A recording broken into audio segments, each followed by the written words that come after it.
நம் எல்லோருக்கும் சொர்க்கத்தை பெருமானார் வாங்கி கொடுத்த இடம் மினா. களிமா சொன்ன எல்லாத்துக்கும் என்ன உண்டு? எவ்வளவுதான் பாவம் செஞ்சாலும் தண்டனையை பெற்று எதுக்கு போயிருவார்? அவரு சொர்க்கத்துக்கு சென்றுவார்.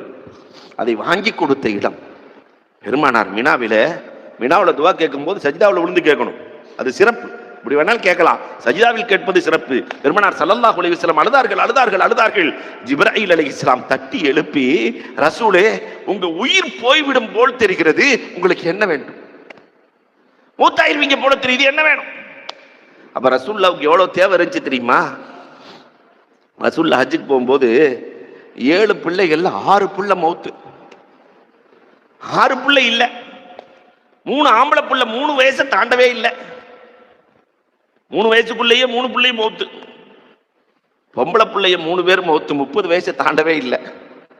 உம்மு குல்சூம் 28, ஜைனப் ரலியல்லாஹு தஆலா 27, ருக்கையா 21 வயசு.